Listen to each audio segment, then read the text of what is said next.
Hello friends, मेरा नाम भावना सिंह है और आज हम पढ़ने जा रहे हैं इंट्रोडक्टरी माइक्रो इकोनॉमिक्स का चैप्टर नंबर 9 सप्लाई। अभी तक हमने कंज्यूमर्स के बारे में, प्रोड्यूसर्स के बारे में पढ़ा, इक्विलिब्रियम जाना उनका एंड डिमांड के बारे में जाना। आज हम अपनी इकोनॉमिक्स, पूरी इकोनॉमिक्स में जो एसेंस है इकोनॉमिक्स की, डिमांड इन सप्लाई, इन्हीं चीज़ों से पूरी इकोनॉमिक्स ऑलमोस्ट चलती है। सो वैसे तो एसेंस हमें पता है स्कैसिटी होता है, लेकिन supply is a very major topic in economics. So आज हम सप्लाई के बारे में जानेंगे। तो सप्लाई का मतलब क्या होता है, मीनिंग से स्टार्ट करेंगे एंड देन उसके डिटर्मिनेंट्स एंड बाकी जो टॉपिक्स हैं उसके अंडर जो भी आते हैं 11th के मॉड्यूल में, वो सब डिस्कस करेंगे। सो मीनिंग ऑफ सप्लाई होता क्या है, जैसे कि मैंने आपको बताया था, डिमांड की तरह ही सप्लाई भी क्या है, एक एक्सप्रेस्ड रिलेशनशिप होती है प्राइस और क्वांटिटी के बीच में। जैसे कि डिमांड को हमने कहा प्राइस और क्वांटिटी की रिलेशनशिप बताता है एक डिमांड, यानी प्राइस बढ़ता है, डिमांड कम होती है, और प्राइस और क्वांटिटी, डिमांड एंड क्वांटिटी साथ साथ चलती है। सो जैसे कि डिमांड का एक रिलेशनशिप होता है प्राइस और क्वांटिटी के साथ, उसी तरह से सप्लाई का भी एक रिलेशनशिप होता है। पर सप्लाई का मतलब होता क्या है, सप्लाई एक डिज़ायर्ड क्वांटिटी होती है। सप्लाई क्या होती है, एक डिज़ायर्ड क्वांटिटी होती है। डिज़ायर्ड क्वांटिटी का मतलब हो गया कि ये सिर्फ हमें ये बताती है कि कितनी एक फर्म विलिंग है सेल करने के लिए, एंड ये नहीं बता, मतलब कितना किसी भी फर्म की कितनी विलिंगनेस है, मतलब कितना उसकी चाह है कि वो सेल कर पाए। ये नहीं बताती कि एक्चुअली वो फर्म कितना सेल कर रही है, ये डिज़ायर्ड क्वांटिटी बताती है। डिज़ायर्ड क्वांटिटी, ये हम डिमांड हमने पढ़ा था, हम पर्सपेक्टिव से प्राइस एंड क्वांटिटी के, सप्लाई भी प्राइस एंड क्वांटिटी के ही पर्सपेक्टिव से पढ़ेंगे, लेकिन यहाँ पे हम बता रहे हैं कितना कोई भी फर्म क्या है, विलिंग है, कि कोई भी फर्म कितनी विलिंग है, यानी उसकी डिज़ायर्ड क्वांटिटी क्या है, उसकी विलिंगनेस देखते हैं। ये नहीं बताता हाउ मच वो सेल करेगी, ये बताता है कितना विलिंग है वो सेल करने की। ऑल्सो सप्लाई जो है, ये कोई भी इसका मतलब ये नहीं होता कि एंटायर स्टॉक जो भी होगा एक कमोडिटी का, कितना टोटल स्टॉक है। हम कहते हैं, मान लो for example supply of TV की सैमसंग की मार्केट में इस, अब हमने कहा कि जो टोटल अवेलेबल स्टॉक जो भी है टीवी सेट का और सैमसंग का, वो दोनों इक्वल नहीं होंगे। इसका मतलब जो सप्लाई कितना विलिंग है टीवी की मार्केट में अपने प्रोडक्ट टीवी बेचने के लिए, कितना विलिंग है, वो उसकी सप्लाई होगी, ना कि जितने ऑलरेडी हैं वहाँ पे, या फिर जितने ऑलरेडी वो सप्लाई कर रहा है उतने नहीं, वो जितना वो विलिंग है, यानी जितना वो करना चाह रहा है, वो देखी जाती है। तो supply of a commodity does not comprise the entire stock of a commodity.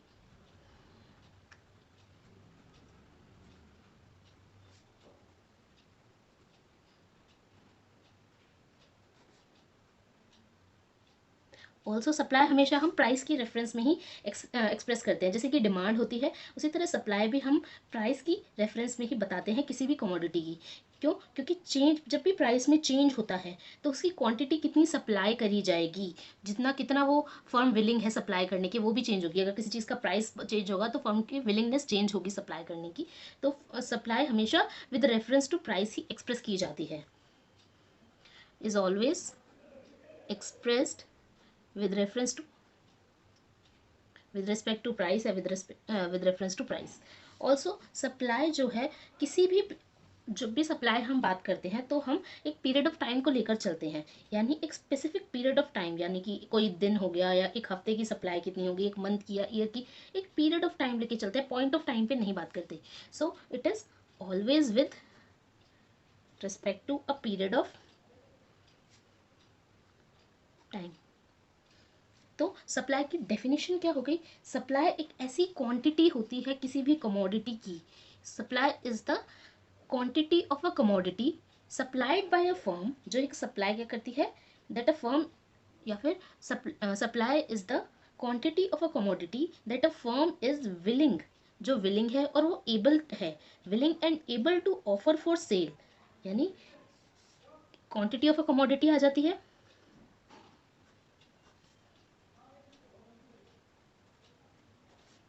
Willingness आ जाती है फर्म की, प्राइस आ जाता है कमोडिटी का, एंड पीरियड ऑफ कमोडिटी। यही चारों चीज़ें हमने अभी यहाँ पे ऊपर वाले पॉइंट्स में यही समझी थी। यहाँ पे पीरियड आ गया, यहाँ पे प्राइस आ गया, यहाँ पे विलिंगनेस आ गई, डिजायर्ड क्वांटिटी मैंने आपको कहा था विलिंगनेस है, और क्वांटिटी होनी चाहिए। तो ये चारों चीज़ें हमारी यहाँ पे कवर होगी। तो सप्लाई क्या होती है, सप्लाई होती है कोई भी क्वांटिटी जो एक फर्म विलिंग है और एबल है ऑफर करने के, एक गिवन प्राइस पर और एक गिवन पीरियड ऑफ टाइम के अंदर, एक गिवन प्राइस पर और एक गिवन पीरियड ऑफ टाइम के अंदर। सो डिमांड की तरह सप्लाई भी एक सिंगल सेलर की हो सकती है या फिर सारे सेलर्स की हो सकती है, यानी कि इंडिविजुअल सप्लाई भी हो सकती है जो कि सिंगल सेलर की होगी, सिंगल, और इंडिविजुअल सप्लाई हो सकती है और मार्केट सप्लाई हो सकती है। मार्केट सप्लाई क्या होगी, ऑल द सेलर्स की कंबाइन करके जो भी सप्लाई आएगी वो आएगी मार्केट की supply, all the sellers. So individual supply एक ऐसी क्वांटिटी होती है किसी भी कमोडिटी की जो एक इंडिविजुअल फर्म विलिंग है और एबल है सेल करने के at a given price during a given period of time. तो यहाँ पे इंडिविजुअल फर्म आ जाएगी, क्या आ जाएगी, इंडिविजुअल फर्म आ जाएगी। और मार्केट में क्या है, market supply refers to the quantity of a commodity that all the firms, all the sellers यानी all the firms are willing and able to offer for sale at a price for a given period of during a given period of time। So supply के बारे में आपने जान लिया। Also मैं आपको कहूँगी सप्लाई और स्टॉक ऑफ अ कमोडिटी, ये दोनों बहुत डिफरेंट टर्म्स हैं, इन दोनों को एक ना समझे। Supply versus stock. जो सप्लाई जो है, सब मैंने आपको बताया था सप्लाई क्या होती है ना। स्टॉक क्या होता है, स्टॉक होता है टोटल क्वांटिटी किसी भी कमोडिटी की जो अवेलेबल है किसी फर्म के साथ एक पर्टिकुलर टाइम पर। यानी तो एक फर्म है, उसके पास जितनी भी किसी भी कमोडिटी की जितनी भी उसके पास क्वांटिटी रखी है उस स्टॉक की, मतलब ऑलरेडी जितनी भी उसके पास वो क्वांटिटी अवेलेबल है, ऑलरेडी अवेलेबल है, उसको हम स्टॉक कहेंगे। लेकिन सप्लाई है जो वो फर्म विलिंग है और एबल टू ऑफर, मतलब मैक्सिमम वो जितना विलिंग और एबल है ऑफर करने की उतना मे बी स्टॉक में ना हो, सप्लाई हो सकता है ज़्यादा भी हो, लेकिन स्टॉक ज़्यादा नहीं हो सकता हमारा सप्लाई से। ओके, तो आप ये दोनों को कभी भी कंफ्यूज मत करना। फॉर एग्जांपल अगर सेलर के पास 50 टन है शुगर की, 50 टन्स मान लीजिए उसके पास शुगर के हैं अपने गोडाउन में, और वो सिर्फ 30 टन वो सेल करना चाह रहा है, तो उसकी सप्लाई क्या हो गई, उसकी सप्लाई हो गई 30 टन और स्टॉक है 50 टन। यानी स्टॉक हो सकता है ज़्यादा भी हो सकता है कम भी हो सकता है, दोनों डिपेंड करता है, लेकिन स्टॉक है जितना उसके पास टोटल अवेलेबल है। सप्लाई क्या है, कितना वो विलिंग है आगे सेल करने के किसी भी पर्टिकुलर प्राइस पर। मान लो उसने कहा मैं 30 टन बेचूंगा एट 30 रुपीज़ 27 पर केजी के रुपीज़ के हिसाब से बेचूंगा। तो ये जो है मतलब एट उसने क्या कहा कि this is the quantity, 30 ton is the quantity of this commodity जो मैं विलिंग हूँ सेल करने के लिए इस पर्टिकुलर प्राइस पर, और मैं एक साल में बेचूंगा, 1 ईयर में अगर वो कहेगा तो एक पीरियड ऑफ टाइम के अंदर। सप्लाई के अंदर ये चारों चीज़ें आ जाती हैं। स्टॉक के अंदर नहीं, स्टॉक के अंदर तो ये है कि टोटल उसके पास जो भी अवेलेबल है एक पर्टिकुलर पॉइंट ऑफ टाइम पर। स्टॉक क्या होता है, स्टॉक होता है पॉइंट ऑफ टाइम पर, और सप्लाई क्या होती है, ये होती है पीरियड ऑफ टाइम पर। तो इन दोनों के बीच में आपको डिफरेंस समझ आ गया होगा। अब डिटर्मिनेंट्स क्या क्या होते हैं सप्लाई के।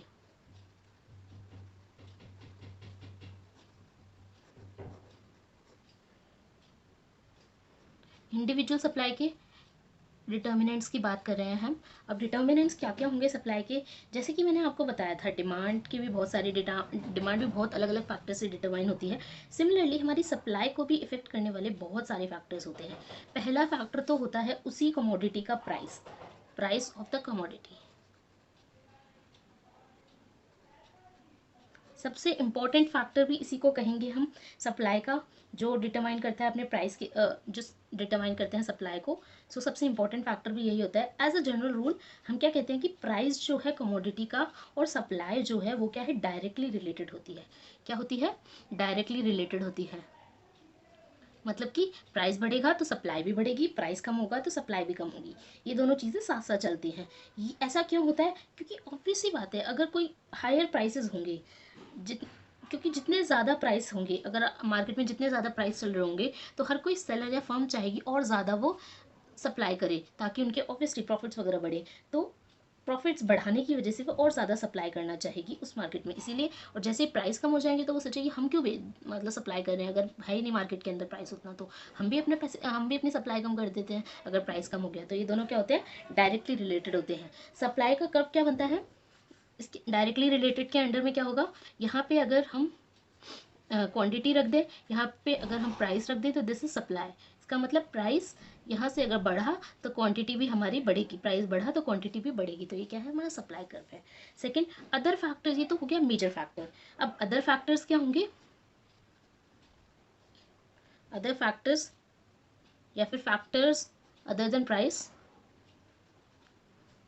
सिमिलरली डिमांड की तरह ही होते हैं, डिमांड के जैसे अलग अलग फैक्टर्स हैं, आपको याद होगा। सिमिलरली सप्लाई के भी ऑलमोस्ट सेम ही फैक्टर्स है। अदर फैक्टर्स क्या होते हैं?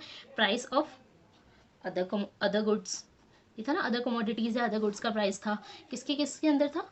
ये था हमारा price of the other good, ये डिमांड के अंडर भी था एंड सप्लाई के अंडर भी है। इसका मतलब क्या होता है? जैसे ही रिसोर्सेज के अगर अलग अलग यूजेस हो जाते हैं तो क्वांटिटी सप्लाई जो होती है वो डिपेंड करती है, उसके प्राइस पे ही डिपेंड नहीं करती, बल्कि डिपेंड करती है दूसरे कमोडिटी के प्राइस पे भी। यानी अगर प्राइस अदर गुड्स का इंक्रीज होगा तो इसका मतलब वो गुड्स ज़्यादा प्रॉफिटेबल हो गए in comparison to the given quantity. जो हमारी अगर किसी अदर गुड का प्राइस बढ़ेगा तो वो गुड ज़्यादा प्रॉफिट दे रहे हैं। एज अ रिजल्ट क्या होगा कि फर्म की जो अपनी लिमिटेड रिसोर्सेज जो है फर्म के पास, वो शिफ्ट कर देगी उस गिवन कमोडिटी को प्रोड्यूस करने, यानी दूसरे गुड को प्रोड्यूस करने में लगा देगी, अपनी सारी की सारी रिसोर्सेज हैं। फॉर एग्जांपल अगर मान लो वीट का प्राइस बढ़ गया, वीट का प्राइस बढ़ गया तो ऑब्वियसली फार्मर क्या करेगा? फार्मर अपनी लैंड को, लैंड क्या हो गई? रिसोर्स हो गई, तो अपनी लैंड को कल्टीवेशन ऑफ वीट में लगा देगा instead of the rice, wheat में लगा देगा इंस्टेड ऑफ द राइस। तो क्या हो गया? राइस की तो सप्लाई कम हो जाएगी ना, अगर वो अगर सारे के सारे वीट में लगा देगा तो ये factors of price of other goods भी बहुत ज़्यादा इफेक्ट करते हैं सप्लाई को किसी भी कमोडिटी की। नाउ थर्ड फैक्टर है price of factors of production,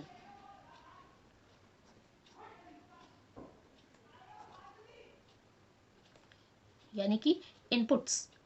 जब भी कोई जब भी कोई अमाउंट पेबल होती है किसी भी फैक्टर्स ऑफ प्रोडक्शन को, तो कॉस्ट ऑफ इनपुट क्या होती है? वो इंक्रीज हो जाती है, और जो कॉस्ट ऑफ प्रोडक्शन जो होती है वो भी इंक्रीज हो जाती है। यानी कॉस्ट ऑफ इनपुट भी एंड कॉस्ट ऑफ प्रोडक्शन भी, ये दोनों की दोनों कॉस्ट क्या हो जाती है? ये दोनों की दोनों कॉस्ट इंक्रीज हो जाती है। ये कैसे इंक्रीज हो जाती है? जब भी हम अपने पैसे देते हैं किसी भी फैक्टर्स ऑफ प्रोडक्शन के अंदर, तो उस फैक्टर ऑफ प्रोडक्शन मतलब कि कौन? लैंड, लेबर, एंटरप्राइज, इन लोगों को अगर हम लेबर को ज़्यादा पैसे दे रहे हैं तो वो लेबर की कॉस्ट बढ़ जाएगी, मतलब एक तरह से, और जो कॉस्ट ऑफ प्रोडक्शन भी हमारी बढ़ रही है। इससे क्या होता है? ये दोनों कॉस्ट तो इंक्रीज होती है, और इसी चीज़ से क्या होता है? डिक्रीज हो जाती है प्रॉफिटेबिलिटी। अब प्रॉफिटेबिलिटी तो हमारी डिक्रीज हो गई और कॉस्ट हमारी इंक्रीज हो गई, तो सेलर क्या करेगा? अपनी सप्लाई रिड्यूस कर देगा। क्यों? क्योंकि उसको प्रॉफिट नहीं हो रहे हैं। अब उसको प्रॉफिट नहीं हो रहे तो वो अपनी सप्लाई रिड्यूस कर देगा। ऑन द अदर हैंड अगर मान लो कि डिक्रीज होता है हमारे फैक्टर ऑफ प्रोडक्शन के अंदर, यानी कॉस्ट ऑफ इनपुट भी डिक्रीज होती है और कॉस्ट ऑफ प्रोडक्शन भी, तो हमें प्रॉफिट हो रहा है। अगर प्रॉफिट होगा तो सप्लायर क्या करेगा? सप्लायर सोचेगा मैं सप्लाई बढ़ा देता हूँ। क्यों? क्योंकि उसको प्रॉफिट हो रहा होगा उस केस के अंदर। So price of the factors of production, यानी इनपुट फैक्टर्स का जो भी प्राइस है वो बहुत ज़्यादा इफेक्ट करता है किसी भी सप्लाई की डिटर्मिनेशन में। नाउ फोर्थ फैक्टर होता है स्टेट ऑफ टेक्नोलॉजी।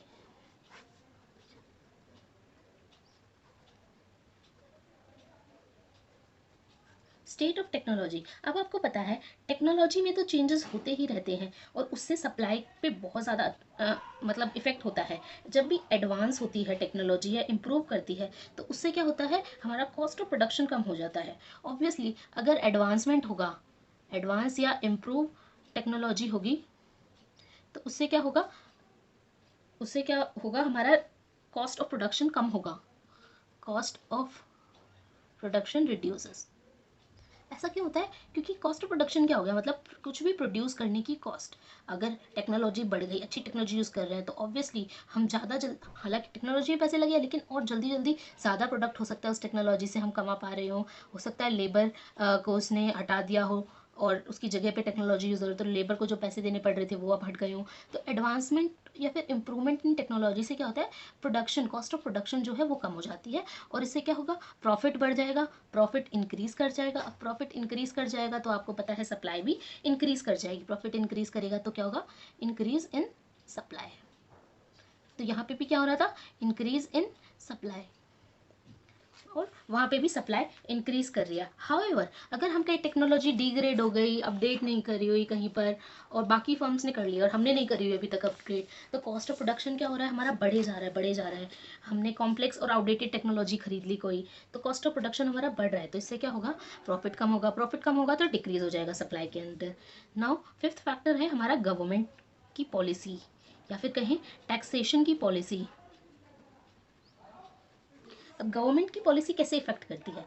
अगर इंक्रीज हो जाए टैक्सेस तो उससे क्या होगा? टैक्सेस इंक्रीज हो गए तो कॉस्ट भी बढ़ जाएगी। कॉस्ट, अब ज़्यादा टैक्सेस देने पड़ रहे हैं तो कॉस्ट ऑफ प्रोडक्शन भी इंक्रीज हो जाएगी। कॉस्ट ऑफ प्रोडक्शन इंक्रीज कर जाएगी तो हमारी प्रॉफिट रिड्यूस कर जाएंगे। टैक्स इंक्रीज करा, कॉस्ट ऑफ प्रोडक्शन इंक्रीज करी तो टैक्स, तो प्रॉफिट हमारे कम हो गए, तो इससे क्या होगी? सप्लाई भी कम हो गई। और अगर यहीं पर मैं कहूँ कि सब्सिडीज़ दे दी या टैक्स के कंसेशंस दे दिए, यहाँ पे तो इंक्रीज इन टैक्सेस था, या फिर यहाँ पे मैं कहूँ सब्सिडीज़ दे दी या फिर टैक्स कंसेशन दे दिए, छूट दे दी टैक्स के अंदर, तो इससे क्या होगा? इसके अंदर होगा कॉस्ट ऑफ प्रोडक्शन जो है हमारी कम हो गई, तो इससे क्या हो गए? प्रॉफिट बढ़ रहे हैं। प्रॉफिट बढ़ने से क्या हो रहा है? सप्लाई भी बढ़ जाएगी। आई होप आपको ये समझ आ रहा हो। नाउ एक और लास्ट फैक्टर होता है गोल्स या ऑब्जेक्टिव ऑफ द फर्म। ना गोल्स जनरली इनसे कैसे इफेक्ट करती है? जनरली जो सप्लाई होती है किसी भी कमोडिटी की वो इंक्रीज करती है सिर्फ, लेकिन तभी इंक्रीज करेगी जब हायर प्राइसेस होंगे।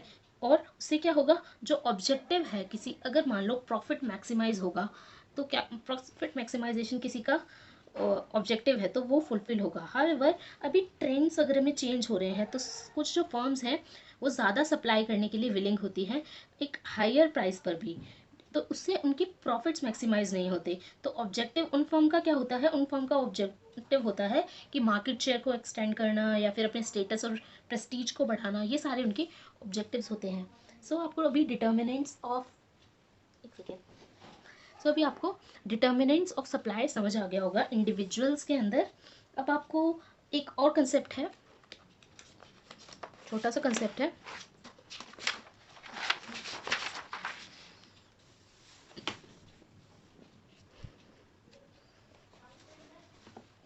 Change in quantity supply versus change in supply.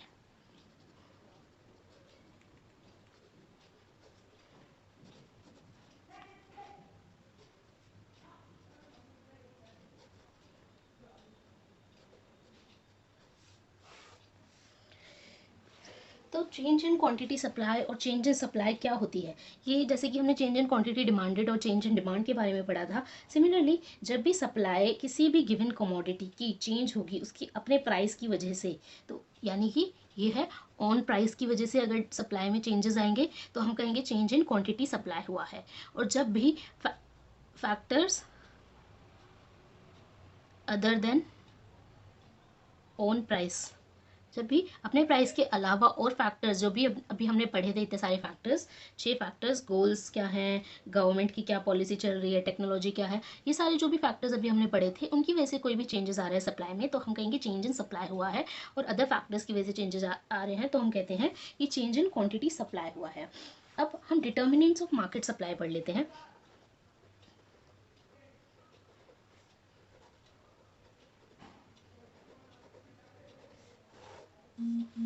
अब मार्केट की सप्लाई के भी बहुत अलग अलग फैक्टर्स होते हैं, जैसे कि अभी हमने इंडिविजुअल सप्लाई के पढ़े थे, तो मार्केट सप्लाई के क्या होंगे?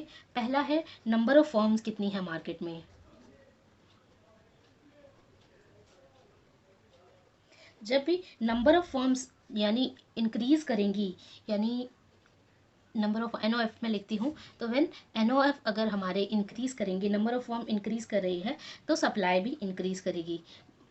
सप्लाई ऑफ मार्केट, मार्केट की सप्लाई भी इंक्रीज करेगी। क्यों? क्योंकि लार्ज नंबर ऑफ प्रोड्यूसर्स हो गए हैं, जब वो उस कमोडिटी को प्रोड्यूस करने के लिए और ज़्यादा नंबर ऑफ प्रोड्यूसर्स आ गए हैं। हाउएवर मार्केट हमारी क्या करेगी? डिक्रीज करेगी। अगर फर्म्स छोड़ के जाने लग जाए इंडस्ट्री को, अगर लॉसेस हो रहे हैं तो फर्म्स जाने लग जाएंगी, तो यानी नंबर ऑफ फर्म्स कम हो जाएंगी तो हमारी सप्लाई भी कम हो जाएगी, यानी कि वाइजा वर्सा चलती है ये रिलेशनशिप। ये तो पहला फैक्टर हुआ ना। दूसरा फैक्टर क्या है? दूसरा फैक्टर है फ्यूचर एक्सपेक्टेशंस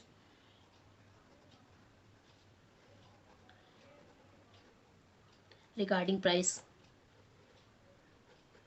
यानी कि अगर सेलर्स एक्सपेक्ट कर रहे हैं कि प्राइस बढ़ेगा नियर फ्यूचर में तो करंट मार्केट सप्लाई डिक्रीज हो जाएगी। यानी कि अगर फ्यूचर में इंक्रीज होंगे फ्यूचर एक्सपेक्टेशंस, फ्यूचर एक्सपेक्टेशंस है कि इंक्रीज हो रहे हैं प्राइस, तो क्या होगा, तो करंट मार्केट सप्लाई रिड्यूस करेगी, रिड्यूस हो जाएगा मार्केट सप्लाई के अंदर।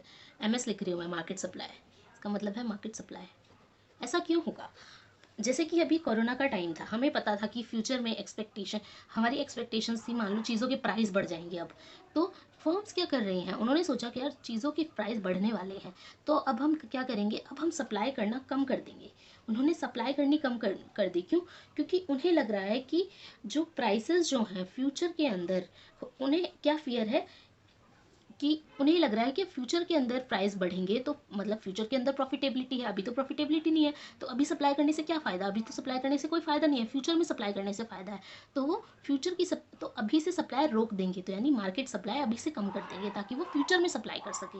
तो ये एक्सपेक्टेशंस इसी तरह से वर्क करती है। मान लो कि वो एक्सपेक्ट कर रहे हैं कि फ्यूचर में प्राइस कम होगा, अगर कुछ चीज़ों का प्राइस कम होगा, अगर सेलर्स ये एक्सपेक्ट कर रहे हैं, तो ऑब्वियस सी बात है, वो सोचेंगे यार फ्यूचर में इस चीज़ का प्राइस कम हो जाएगा, अभी ज़्यादा है तो अभी बेच देते हैं, जितना भी हमारे पास स्टॉक रखा है या जो भी है, तो वो और ज़्यादा सप्लाई बढ़ा देंगे। यानी अगर फ्यूचर में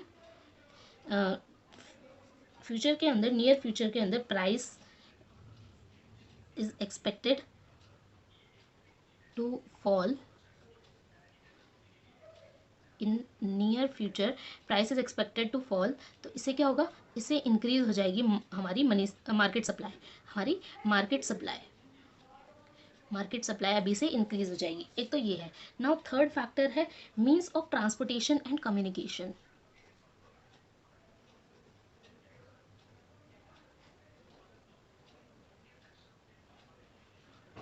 यानी कि प्रॉपर इंफ्रास्ट्रक्चर डेवलपमेंट हो रहा हो, यानी कि इम्प्रूवमेंट हो रहा हो मीन्स ऑफ ट्रांसपोर्ट के अंदर और कम्युनिकेशन के अंदर। तो इससे क्या होगा, ऑब्वियसली ट्रांसपोर्ट अच्छा हो रहा है, अच्छे से कम्युनिकेशन इम्प्रूव हो रहा है, तो क्या होगा कि सप्लाई और ज़्यादा अच्छे से बढ़ जाएगी, क्यों? क्योंकि अब और ज़्यादा सप्लाई कर पा रहे हैं, तो इंक्रीज़ होगा। अगर ट्रांसपोर्टेशन और कम्युनिकेशन किन के बीच में, जो भी सप्लायर्स होते हैं, रिटेलर्स, होलसेलर्स, इनके बीच में, यानी सप्लाई चेन के बीच में जो कम्युनिकेशन है वो अच्छा हो रहा है, ट्रांसपोर्ट अच्छा हो रहा है, तो उससे क्या होगा, सप्लाई हमारी बढ़ जाएगी। एक तो ये 3 फैक्टर्स हैं, और बाकी जितने भी फैक्टर्स अभी हमने पढ़े थे, यानी इंडिविजुअल मार्केट सप्लाई की, वो कौन कौन से थे?